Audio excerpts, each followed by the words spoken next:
8:53 a.m. Pacific Standard Time.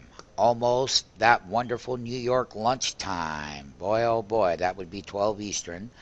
We're 7 minutes away, and I'm going to take this daily chart. It's called the S&P 500 Index. And what MMTs are going to learn is that we have the major summit involved, and we had this major support level here. And remember, it's a midday update in the trading range. It's lunchtime. And as I clearly said in yesterday's analysis with MMTs, is that we would pull back and test these 10-day and 40-day moving averages right here, the dailies, as I said clearly last night. Okay? And that the 200-day moving average is a major area of resistance.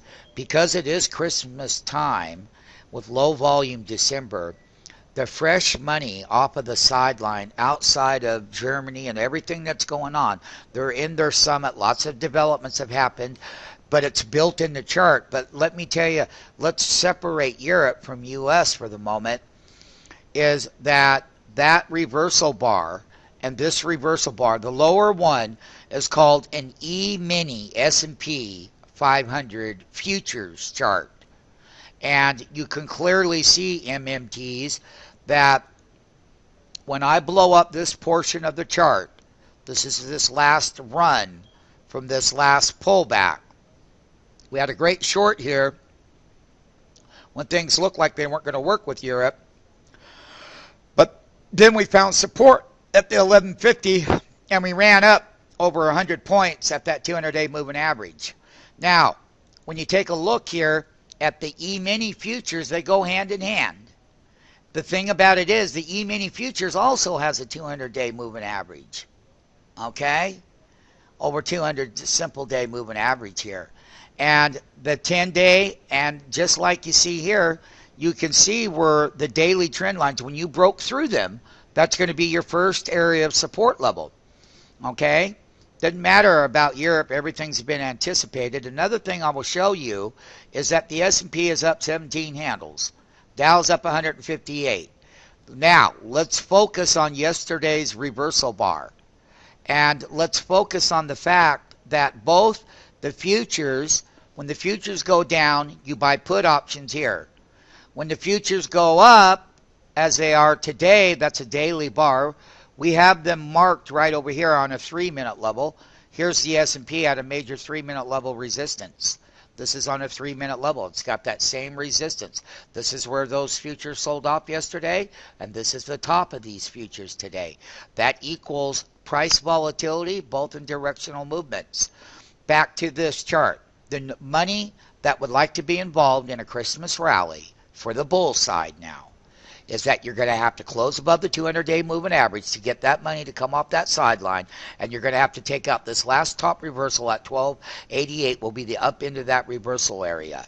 Now, the futures, the E-mini futures that EMMT is learning, is that they can gauge the same type of movement here, that we have similar trend lines here, that in the futures market, on the E-mini S&P, that's the high reversal, just like you had your high reversal right here in the S&P.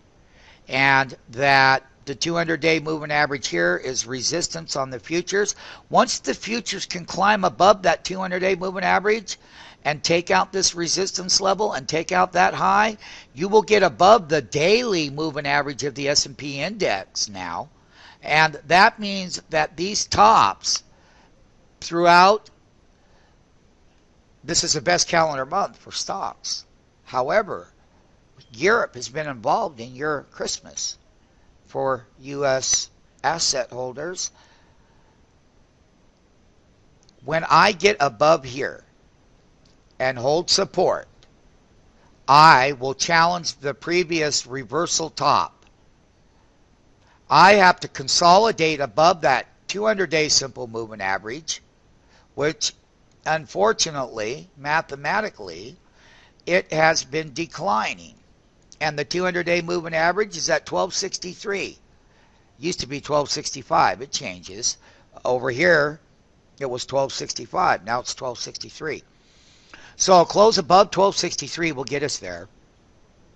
The E-minis that MMTs are watching is that a close above the high of the E-mini future contract would be right here. You've got to get above the high here of 1272 on this. That's going to be your resistance. Once we can consolidate, the E-mini futures would hold the 200-day as support and then take out that resistance on heavier volume, and we can take a look at where the top was on these E-minis, which were over here on the calendar date as 722. And just like the calendar bottom year in the S&P index, you can see how the E-mini futures S&P 500 are direct correlation to here. I got a positive daily tick and I got a daily tick. I'm holding up at the 10-day moving average. There's the 20, there's the 50, there's the 100. Same thing down here. Those are your pullbacks to your first support level 1. I'll draw a trend line right there because this is the range. But until you take out the previous day sell bar, close above that high of yesterday's reversal, this S&P will remain at resistance. Money comes off the sideline when you close above the trend line. And this will validate your move. And you don't, when you have a daily top resistance level, it's always got to be new money doesn't get brought in off the sideline from an institutional or hedge fund managers, and people are looking for a clue now that all of the austerity supposedly is out of the way.